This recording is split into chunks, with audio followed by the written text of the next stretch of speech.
नयाँ दिल्ली पुगेर लिपुलेक कालापानीमा कसैको हैकम चल्दैन भन्दै भारत सरकारलाई परराष्ट्र मन्त्री शिशिर खनालको अडान।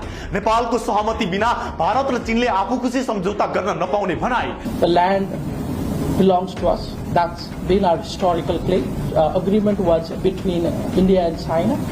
We have expressed our position through official diplomatic note to both India and China. भारतले प्रगति गर्दा हामी भने रोकियौं भन्दै अब सँगै विकासको साझेदार हुन नयाँ सिराबाट अघि बढ्ने नेपालको संकल्प।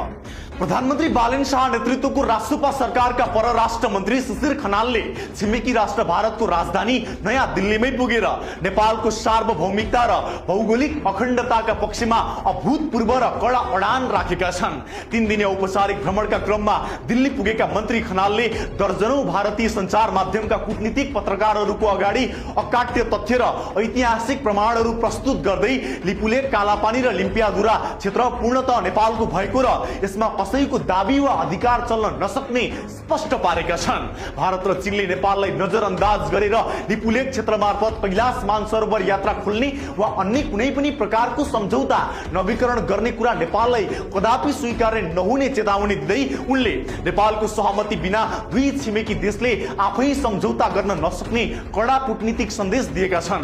विगतका सरकारहरूले राष्ट्रियताका मुद्दालाई आन्तरिक राजनीतिक खपत र सस्तो नाराबाजीको हतियार मात्र बनाएको यथार्थलाई तोड्दै राष्ट्रपा सरकारले कूटनीतिक नोट र ऐतिहासिक प्रमाणका आधारमा भारत र चीन दुवै देशलाई नेपालको बलियो अडानबारे स्पष्ट रूपमा सचेत गराइसकेको तथ्य खनालले भारतीय मिडिया सामु दृढताका साथ राखेका छन्।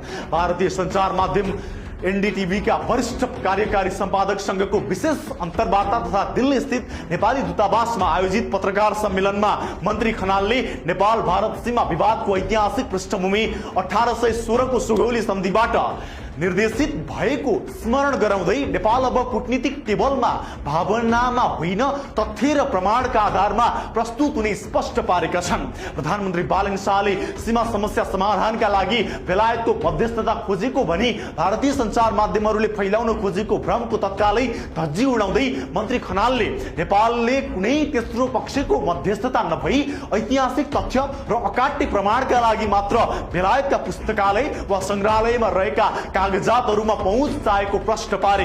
द्विपक्षीय वार्ता र कूटनीतिक संयन्त्र मार्फत नै सीमा विवाद टुङ्ग्याउन नेपाल सक्षम रहेको र प्रधानमन्त्री बालेन शाहले संसदमा व्यक्त गर्नुभएको राष्ट्रिय भावना पनि यही भएको भन्दै उनले भारतीय पक्षको भ्रम निवारण गरिदिए। नयाँ र युवाहरूको ऊर्जाबाट आएको राष्ट्रपा सरकार विगतका वैचारिक भारीहरूबाट मुक्त रहेको र कूटनीतिक सम्बन्धहरूलाई केवल राजनीतिक दाउपेचको विषय नबनाई नतिजामुखी र तथ्यपरक ढंगले अगाडि बढाउन प्रतिबद्ध रहेको कडा सन्देश मन्त्री खनालले नयाँ दिल्लीको सत्ता प्रतिष्ठानलाई दिएका छन्।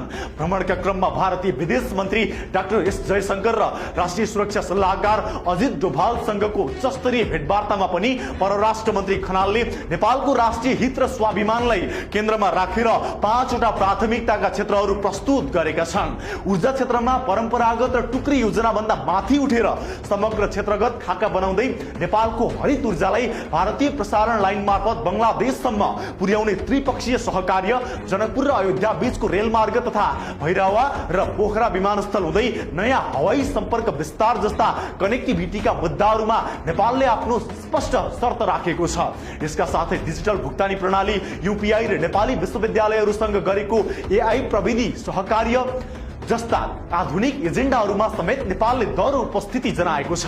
भारतीय मिडियाहरूले प्रबुद्ध व्यक्ति समूह ईपीजी को प्रतिवेदन बारे सोधेको प्रश्नमा समेत मन्त्री खनालले यो दुई देशका प्रधानमन्त्रीहरूको सहमतिमा बनेकाले यसलाई सोही संयन्त्र मार्फत अगाडि बढाइने भन्दै कूटनीतिक परिपक्वता प्रदर्शन गरे। समग्रमा बालेन शाह सरकारका परराष्ट्र मन्त्रीको यो भ्रमणले विगतको जस्तो दब्बु र लाचार कूटनीतिलाई पूर्णतः अस्वीकार गर्दै भारतीय भूमिमा उभिएर नेपालको भूगोल र सार्वभौमिकतामाथि कसैले आँखा लगाउन नपाउने ऐतिहासिक र खतरनाक ढंगको कडा अडान सार्वजनिक गरिदिएको छ।